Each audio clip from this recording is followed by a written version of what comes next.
एक परिवार में एक व्यक्ति को आरक्षण मिलना चाहिए जब तक कि मेरे बेटे को कोई ब्राह्मण अपनी बेटी दान नहीं करते, कोई ब्राह्मण अपनी बेटी दान नहीं करते,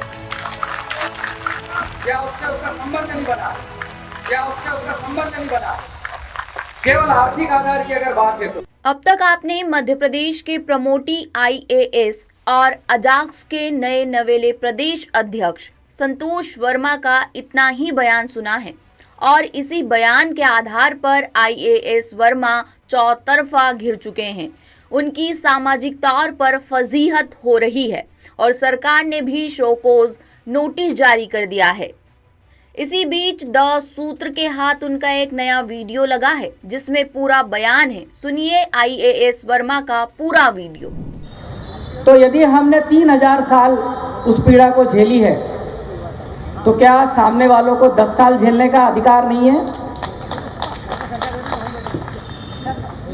सबसे बड़ी बात यह है कि यदि अब भी हम नहीं जागे तो निश्चित रूप से मान के चलना कि ये आखिरी पीढ़ी है।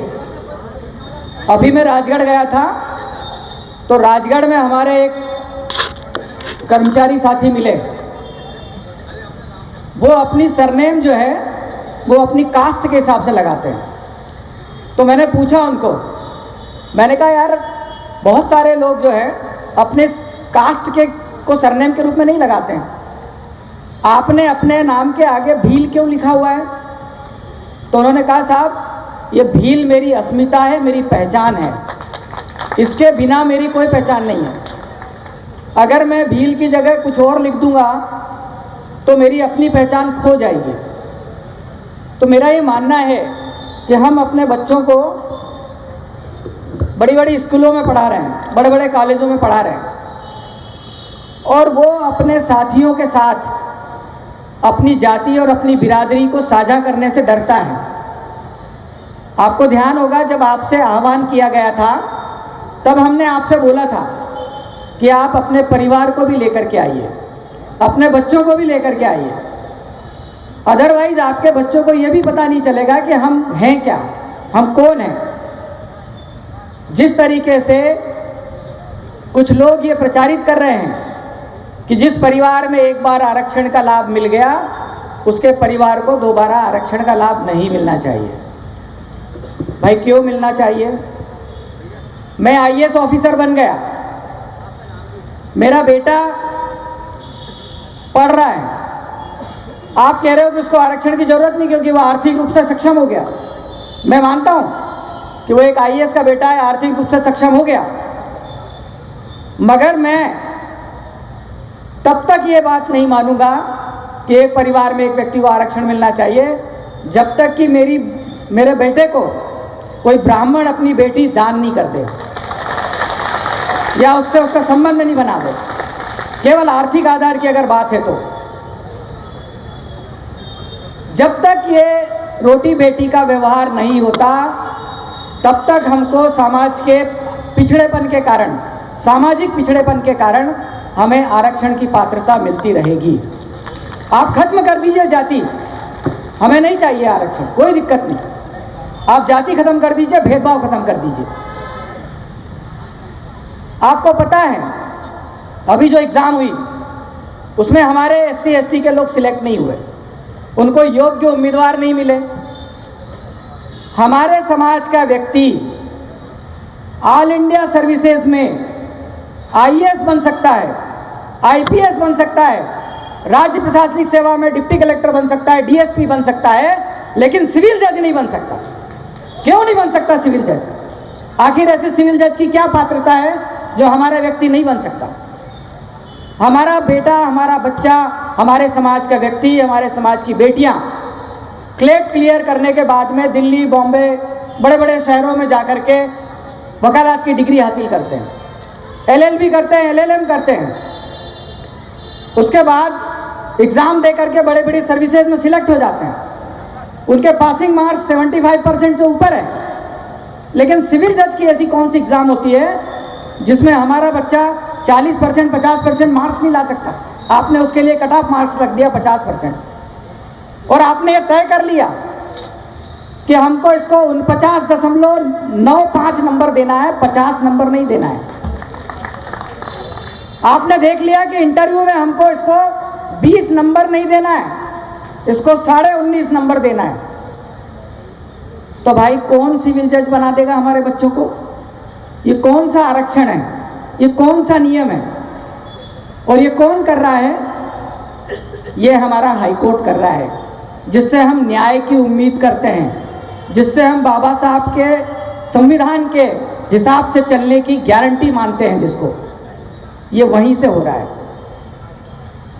मेरा सिर्फ आपको ये कहना है कि जिस तरीके से जुडिशरी से, न्यायपालिका से आपका बीज समाप्त किया जा रहा है, बीज समझते हो ना आप, कि जब हमारा बेटा सिविल जज बनेगा तभी वो हाई कोर्ट जज तक पहुंचेगा, अदरवाइज और कोई चांस नहीं है। तो आपने अगर बीज ही नष्ट कर दिया तो आप करोगे क्या? न्याय की उम्मीद किससे करोगे? अगले 15 साल, 20 साल, 25 साल कितने जस्टिस गवई आ जाएंगे हमारे लिए, हमारे समाज की बात करने वाले? कोई बनेगा क्या? इसलिए मैं बोल रहा था कि ये हमारी आखिरी पीढ़ी है, और इस पीढ़ी के लिए लड़ने का जो दायित्व है वो सिर्फ हमारा है, और हम ही इसके लिए लड़ सकते हैं। अभी बहुत सारे लोग हैं जो अपने समाज को, अपनी जाति को छिपाने का प्रयास करते हैं। अपनी जात बताने में बहुत डर लगता है उनको। जिलों से आप लोग आए हो, तहसील और ब्लॉक स्तर पे आप काम करते हो, आपने देखा होगा यदि आपका बॉस अनरिजर्व्ड हो तो वो बिल्कुल आपका बहुत ज़रूरी है। बोलने को बहुत सारी चीज़ें हैं, और कई बार अभी हम लोग वीडियो कॉन्फ्रेंसिंग के माध्यम से रूबरू हो चुके हैं। अभी राजगढ़ में जो जिला स्तरीय कार्यक्रम हुआ था उसमें भी हम लोगों ने आपस में बातचीत करी थी। मेरी बातचीत का जो सारांश है वो सारांश यही है कि हमें अपना अस्तित्व कैसे बचाना है, हम अपने अस्तित्व को कैसे बचा सकते हैं। ये बहुत अच्छी बात है कि आदरणीय कंसोटिया सर जी मेरे प्रशासनिक गुरु भी रहे हैं, वो मेरे कलेक्टर भी रहे, वो मेरे कमिश्नर भी रहे, और आज मुझे कार्यवाहक अध्यक्ष के रूप में उनके साथ काम करने का, उनके माध्यम काम करने का एक बार फिर मौका मिला। जहाँ तक हम लोगों के जो अस्तित्व की बात है, मैं आपको बताना चाह रहा हूँ कि सब कुछ ठीक नहीं चल रहा है। 2016 में जो हमने ताकत दिखाई थी, और उस ताकत के बाद हम लोग माई के लाल बन गए थे, आज हमारी स्थिति वैसी बिल्कुल नहीं है। हमें हर तरफ से तोड़ने का प्रयास किया जा रहा है, हर तरफ से। आप जिले में पदाधिकारी बन करके किस तरीके से काम कर रहे होंगे इसका मैं अंदाज़ा लगा सकता हूँ। जब अजाक्स में बड़े बड़े लोगों से बातचीत की गई, उनको कहा गया कि भाई आप कुछ जिम्मेदारी संभालिए, तो हर आदमी अपरिहार्य कारणों और व्यक्तिगत कारणों से अलग हो गया। इन लोगों को हमको पहचानना पड़ेगा कि जब आपको समाज के लिए, संगठन के लिए काम करने का मौका मिला था तब आपके व्यक्तिगत कारण आड़े आए थे, लेकिन यही जब रिटायरमेंट के बाद जब आपके सामने राजनीति में उतरेंगे तब आपके व्यक्तिगत कारण उनके सार्वजनिक जीवन में रोड़ा बनना चाहिए। कई बार ऐसा होता है, कहते हैं हम लोग कि बदले की भावना से काम नहीं करना चाहिए, लेकिन क्या हमारे साथ हमेशा से बदले की भावना से काम नहीं हुआ है? उसको प्रमोशन ना मिले, आरक्षण ना मिले। 2012 में, मैं केवल एक उदाहरण बता रहा हूँ कि कैसे कैसे किसी को रोका जाता है। 2012 में एक क्लास 1 ऑफिसर को क्रमोन्नति, वेतन मतलब पदोन्नति मिल रही थी, वो जॉइंट डायरेक्टर बनने वाला था। तो सबसे पहले ये कहा गया कि इनकी 2 ACR नहीं मिली है, 2 ACR नहीं मिली, उनकी पदोन्नति रोक दी गई, परिभ्रमण में चली गई फाइल। 2 साल बाद जब उनकी ACR किसी तरीके से उसने पहुंचा करके मिलवाई, तो नेक्स्ट जब तक उसको एक शोकाज नोटिस दे दिया गया नियम 16 के तहत कि क्यों ना आपके विरुद्ध कार्रवाई की जाए। और आप कल्पना करिए 2012 से लेकर के आज तक 2025 तक उस बंदे की उस शोकाज नोटिस का निराकरण नहीं हुआ है।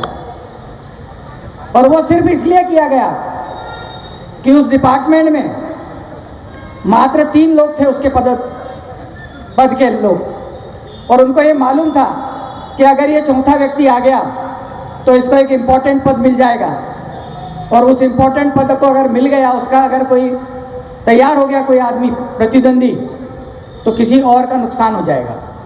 इतनी छोटी सी बात के लिए 12 साल से उस व्यक्ति को परेशान किया जा रहा है, तरह तरह की जांचें चालू की जाती है। ये एक जगह नहीं हो रहा है, ये सब जगह हो रहा है। मैं ये नहीं कह रहा हूं कि हमको कोई लड़ाई लड़नी या युद्ध लड़ना है। हमारी लड़ाई किसी धर्म से नहीं है, हमारी लड़ाई किसी समाज विशेष से नहीं है, हमारी लड़ाई किसी जाति विशेष से नहीं है। हमारी लड़ाई एक विचारधारा से है, और उस विचारधारा से हमको तब तक लड़ना पड़ेगा जब तक उस विचारधारा को हम समूल नष्ट नहीं कर देते।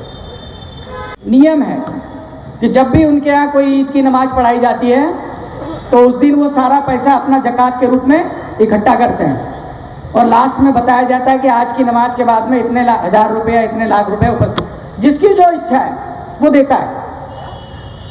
पुराने ज़माने में भी अगर आप राजशाही पद्धति देखोगे तो उसमें भी कहा गया है कि व्यक्ति को अपनी कमाई का 6वां हिस्सा, यानी लगभग 15% के आसपास सामाजिक गतिविधियों में खर्च करना चाहिए, आपकी व्यक्तिगत आवश्यकताओं के अलावा।